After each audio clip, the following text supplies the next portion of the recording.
It's about that time. It is, in fact, about the time for the IRS train or wreck of the week. I really am happy about this one. Okay. It's, this gentleman is a really, we talked really about nice this guy. last week. I couldn't wait for it. Yeah. It's a little bit unusual. It's not unusual. He's a truck driver, right? I mean, it seems like every fifth show, my client that had a good result was actually a truck driver. They're either truck drivers or realtors every week.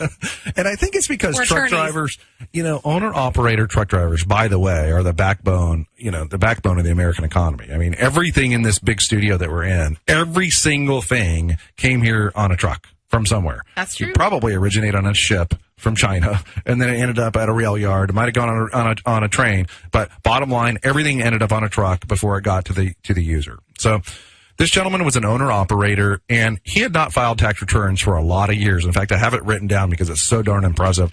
1993, 97, 98, 99, 03, 05, 2010, and 2012. Wait, so that was 1, 2, skip a few? Like he literally filed some returns in between? Is that what I just heard? Yeah, and that's not uncommon. That's why I wrote it down, because Okay. it's a long stream of years, but it's not a continuous stream. There were some years got paid, some years didn't, some years, he just didn't have to file because of the 6-year rule that we talk about all the time. But he amassed a very large tax debt. It was $234,516. I mean, exactly at least to the dollar. Was that all of them combined or a few all years? of them combined. Okay.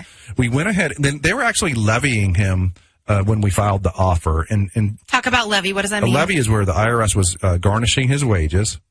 Actually, I think it was his Social Security in this instance because he was an older gentleman. And So swoop your money. they didn't actually stop the levy. And I wasn't aware that they hadn't stopped the levy.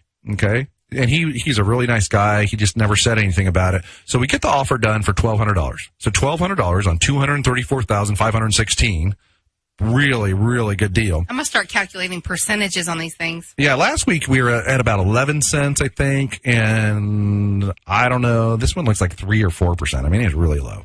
And that demonstrates that there's no absolute threshold. It doesn't really matter what the percentage is. It matters what we're able to demonstrate, the math calculation is. And we don't have time to go over what exactly the math calculation is, but the interesting fact in this case was when the offer was accepted and paid, they were supposed to automatically stop the Social Security levy, and they didn't. And I didn't know. So my client calls me back maybe 3, 4, 5, 6 months later, and he goes, "Hey, Darrin, you did a great job. It was awesome. Thank you so much." Are they finally going to stop taking my money? Yeah, he says, "Are they going to finally stop levying me?" I'm like, "What?"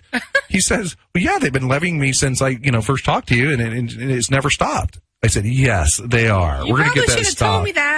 So we ended up going through an independent agency at the IRS called the Taxpayer Advocate. We got the levy stopped. And the cool thing in this case is we actually got a refund for all the levied monies from the time the offer was accepted until the time it was stopped.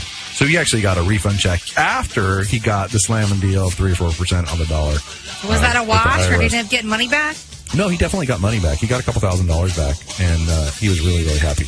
Because it was kind of like a forced savings plan at that point. Yeah. So in this case, this gentleman was living in Maine at the time that he retained me.